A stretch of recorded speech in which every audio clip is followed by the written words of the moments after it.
વિદ્યાર્થી મિત્રો નમસ્કાર.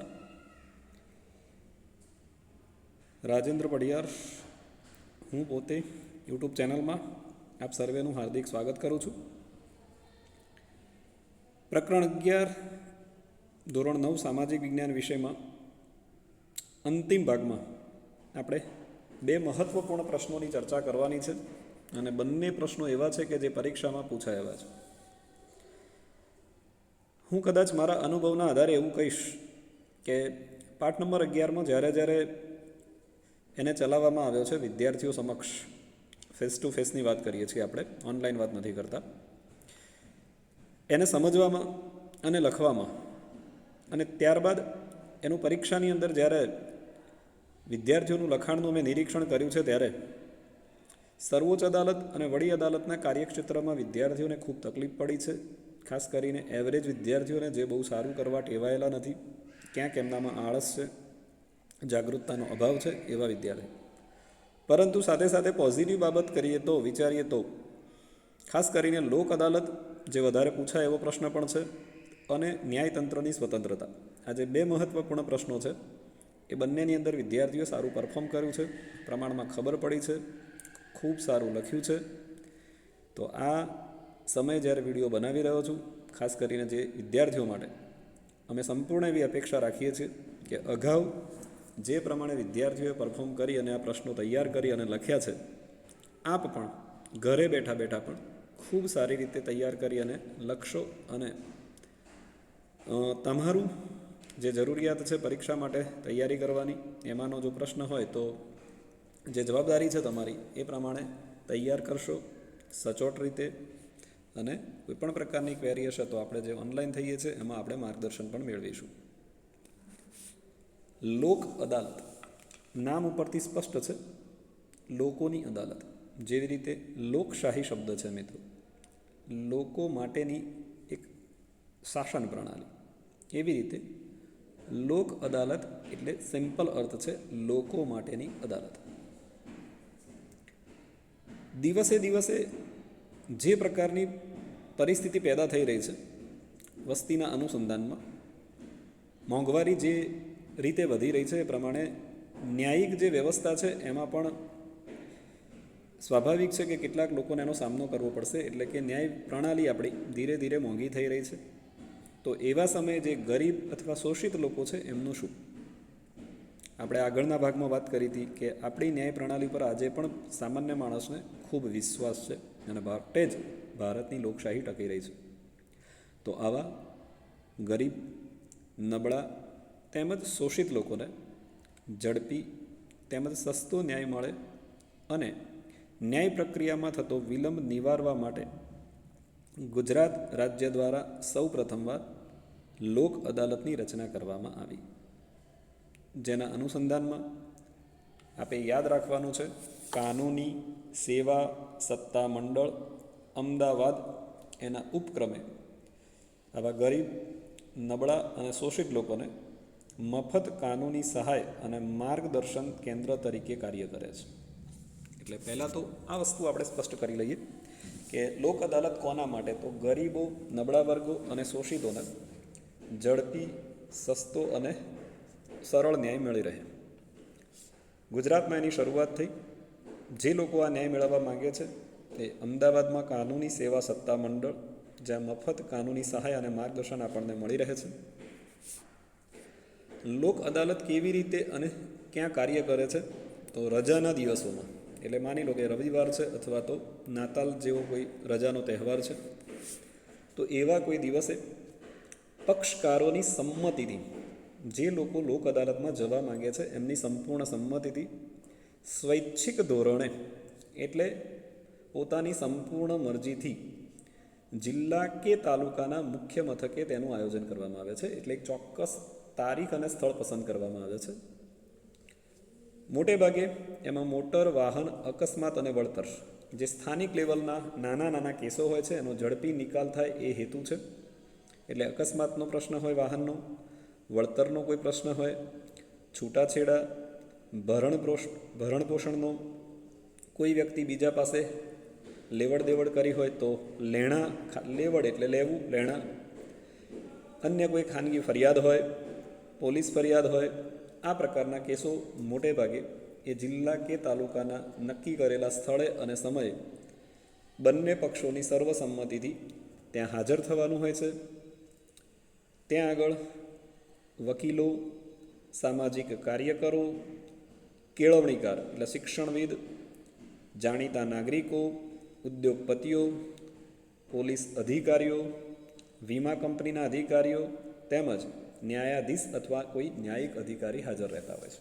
એટલે ન્યાય આપવા માટે ન્યાયિક અધિકારી હોય છે અને એ ન્યાયમાં કોઈ પણ પ્રકારનો ભેદભાવ ન થાય એ માટે અન્ય આવા નાગરિકો પણ ત્યાં હાજર ઉપસ્થિત રહેતા હોય છે.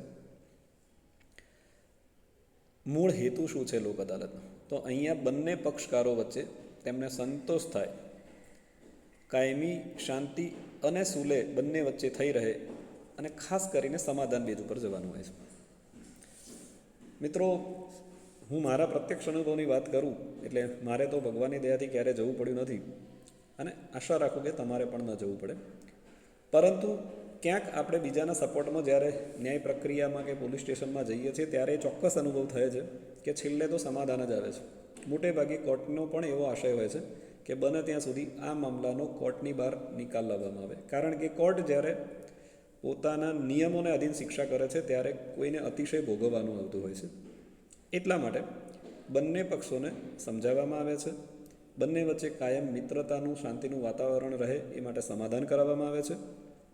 મોટે ભાગે બંને પક્ષોને એ રીતે સમજાવવામાં આવે છે કે અહીંયા બંનેને યોગ્ય રીતે સંતોષ થાય એ પ્રકારનો ન્યાય આપવામાં આવશે. એટલે નથી કોઈની હાર હોતી કે નથી કોઈની જીત હોતી. સૌથી વધારે આનો ઉદ્દેશ્ય ત્યાં સફળ થાય છે કે નાણાંનો અને સમયનો બચાવ થાય છે. કારણ કે આપે સાંભળેલું હશે એકાદ પિક્ચરનો ડાયલોગ, દામિની પિક્ચરનો એક બહુ ફેમસ ડાયલોગ છે, અદાલત में मिलती है तो सिर्फ तारीख, तारीख पे तारीख, तारीख पे तारीख, નહીં મિલતા તો ઇન્સાફ. ક્યાંક જઈએ એટલે આપણને માત્ર તારીખ મળતી હોય છે. બહુ લાંબા સમય સુધી આપણે તારીખોનો સામનો કરીએ છીએ. જે તારીખે આપણે જવાનું હોય અદાલતમાં એ દિવસે આપણો નોકરીનો, ધંધાનો સમય બગાડીને, પૈસાનો વ્યય કરીને ત્યાં હાજર થવાનું હોય છે અને ફરીથી આપણને એક બીજી તારીખ મળે. ફરીથી પાછું એ પ્રોસેસમાં ઘણા બધા દિવસો ખેંચાઈ જતા હોય છે અને છતાં પણ લાસ્ટમાં સમાધાન આવતું હોય છે. તો બેટર છે કે લોક અદાલત વતી પણ આપણે ત્યાં જઈ અને સ્થળ ઉપર સમાધાન કરી લેવું જોઈએ. ઘણા વર્ષોના અટવાયેલા કે વિલંબમાં પડેલા કેસોનો આવી લોક અદાલતમાં ઝડપથી નિકાલ કરવામાં આવે છે. લોક અદાલતના ચુકાદાને એક વડી અદાલત કે જિલ્લા અદાલત કે અન્ય અદાલત જેટલો મહત્ત્વનો ગણવામાં આવે છે, એટલે એને પણ કોઈ સામાન્ય ચુકાદો નહીં પરંતુ સંપૂર્ણ કાનૂની પ્રક્રિયાનું પીઠબળ મળેલું છે અને માટે જ આજે ધીરે ધીરે લોક અદાલતો લોકોમાં આકર્ષણનું કેન્દ્ર બની રહી છે. મિત્રો, હું અહીંયા પ્રશ્નની વાત કરું છું તો બે રીતે પૂછાશે. એક, લોક અદાલત વિશે માહિતી આપો, અને એક આ રીતે પણ પ્રશ્ન પૂછાશે કે લોક અદાલત લોકોમાં આકર્ષણનું કેન્દ્ર કેમ બની છે.